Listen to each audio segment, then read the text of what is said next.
Every individual who steps into the public spotlight carries with them an untold story.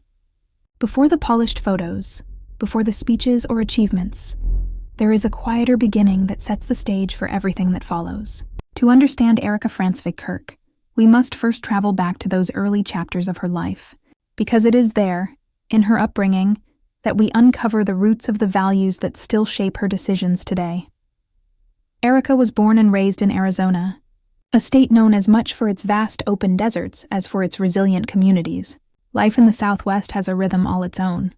Harsh summer sun that tests your patience, striking sunsets that remind you of the sheer beauty of creation, and communities that often rally together with a sense of grit and optimism. Those landscapes, both natural and cultural, would quietly leave their mark on Erika's worldview. From a young age, Erika was described as curious and thoughtful. Friends and family often noticed that she carried a mature sense of responsibility. Childhood isn't usually associated with leadership, and yet even in school settings, Erika seemed drawn to roles where she could bring people together. Teachers saw her as someone reliable, while her peers saw someone approachable. These small but meaningful patterns would one day blossom into her professional identity as a leader and advocate. Arizona is also a place of contrasts. Wealth and poverty often exist side by side. Modern urban growth rests against small towns that still move at a slower pace. Living among those contrasts, Erika became aware of life's different realities.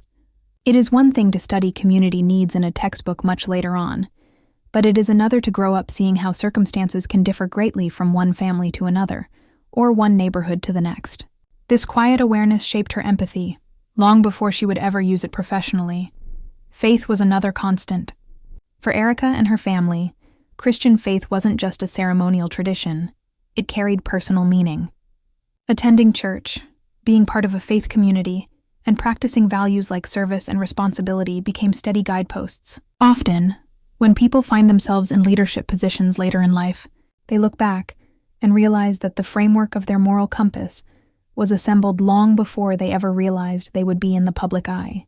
For Erika, that compass was formed during those early Arizona years. An important part of her early story also involves ambition. Not ambition in the shallow sense of chasing recognition for its own sake, but ambition in the deeper sense of wanting to grow, learn, and test herself beyond her comfort zone. School gave her opportunities to compete, to present, to participate, and she was never one to shy away from a challenge. That appetite for growth would lead her years later into the pageant world, then academia, and ultimately into entrepreneurship.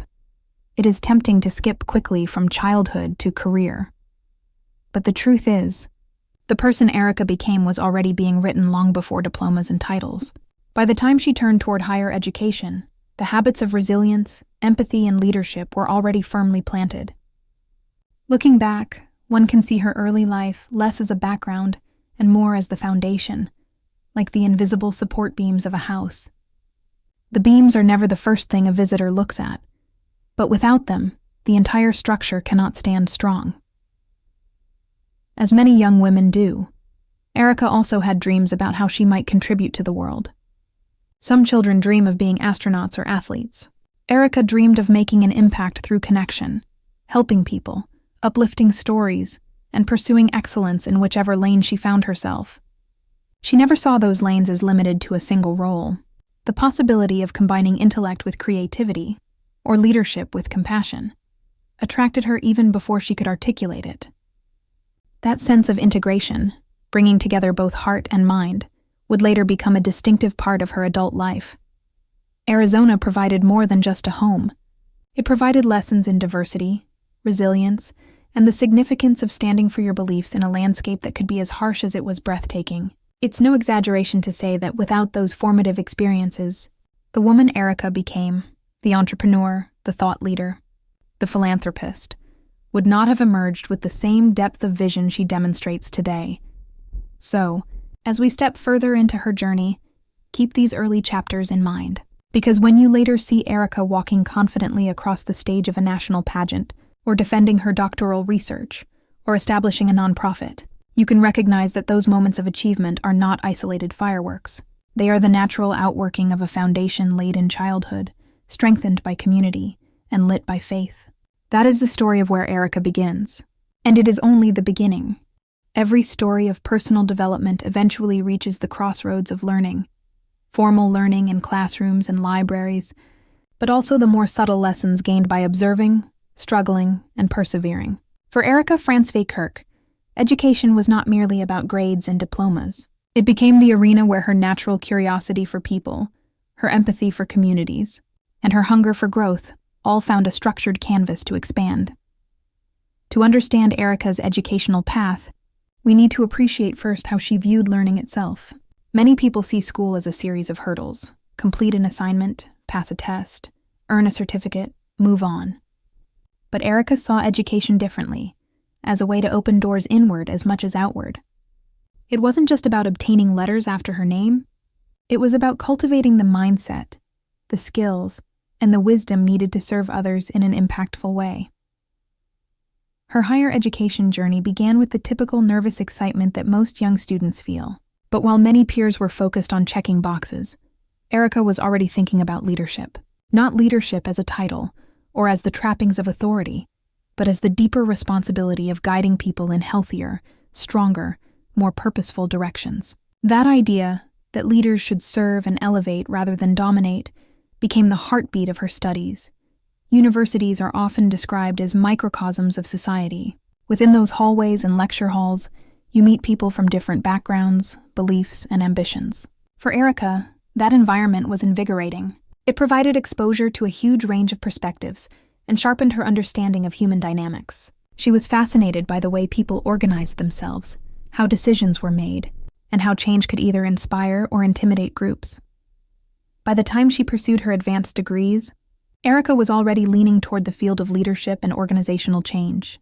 This academic track may sound abstract, but it's actually incredibly practical. It deals with questions like, how do organizations evolve without losing their core values? How can individuals lead teams in ways that draw out the best in people, rather than draining them? How do values translate into action in environments that are competitive, pressurized, and even hostile? Her doctoral work, ultimately culminating in a Doctor of Education with a focus on leadership and organizational change, was far from an ivory tower exercise. It was research rooted in real problems, and fueled by a passion to help leaders become better shepherds of the people under their charge. What fascinated Erika was that leadership, while often portrayed as glamorous, is actually grounded in humility and service. Throughout these years, she also had to face the unavoidable reality of educational rigor. Anyone who has walked through the fire of a doctorate knows that it is grueling. Long nights buried under endless books, revisions on research proposals, navigating professors' feedback that sometimes feels like criticism carved in stone. Yet Erika's resilience shone. Even in those tough stretches, she treated obstacles not as stop signs, but as reminders of why she began in the first place. There's something valuable in pausing here. The way she approached her education mirrors the way she later approached business and nonprofit work. She refused to settle for surface-level understanding. Instead of just ticking the academic boxes, she wanted to uncover, what does this mean in practice? How does theory shape reality? How can scholarship become service? As classmates debated theories in seminar rooms, Erika connected those theories back to the lives of people she had encountered growing up in Arizona. She thought of the communities where opportunity seemed scarce, the families struggling with vulnerable circumstances, the young people searching for direction. Her education was not for distance from them. It was for closeness, to better equip her in serving those stories. Universities can sometimes feel competitive to the point of burnout. Yet Erika never lost sight of balance. Faith remained that stabilizing anchor. When pressured deadlines loomed, faith gave perspective. When anxiety whispered about failure, faith reminded her that her purpose was larger than grades. That equilibrium between academic drive and spiritual grounding became essential. While her peers might have seen the culmination of her studies, the dissertation defense, the diploma, the ceremonial robes, what mattered more to Erika was the transformation inside. She emerged from the process not simply as Dr. Erika Frantzve, but as someone deeply convinced that leadership and service are two sides of the same coin. Her lens had sharpened. Leadership is not about standing above people. It is about standing with them, guiding with integrity, and solving with compassion. Leadership, in her view, was never just confined to the boardroom or the classroom. It was something to be lived in daily interactions, in how you treat people in passing conversation, how you navigate conflict, and how you balance competing demands without losing sight of your core. Education gave Erika both tools and language to describe this approach. And it gave her credibility in the professional world to be heard not just as a dreamer, but as a thought leader. Some might ask, why pursue education so intensely when she already had opportunities through pageantry platforms, or later through entrepreneurial ventures? For Erika, the answer is simple. Education is never wasted, because it equips the mind and shapes the character. Degrees are not trophies, they are tools. And those tools allowed her to build sustainable visions rather than short-lived experiments. By now, you start to see a consistent theme in Erika's story.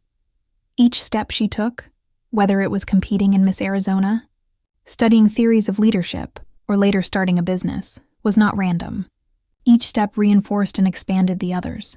The education she pursued became the intellectual scaffolding for the ideas she would later express in her clothing brand, in her nonprofit work, and even in her presence as a podcast host. The dots all connect, forming a larger portrait of a woman who understands that personal development is lifelong, not seasonal. As her educational chapter closed, Erika carried with her not only a doctorate but also a heightened sense of responsibility. Knowledge, she realized, is never neutral. It pushes you toward a choice. You can keep it selfishly, or you can invest it toward the uplift of others. Erika chose the latter. And with that decision, her education became more than an achievement. It became a calling. In the chapters that follow, we will see how that calling takes concrete shape, how academic theories translate into the very real business of building companies, leading initiatives, mentoring others, and advocating for lives often overlooked. But let us pause here and give education its proper due. Without this rigorous training, without the battles fought on the pages of her research, or the late nights endured to sharpen her thinking, the Erika we recognize today would not have the same voice, nor the same clarity. This was not just the pursuit of knowledge. This was the formation of leadership rooted in wisdom, humility, and purpose. And for Erika Kirk, it would prove to be the perfect launching pad for the multifaceted journey yet to come.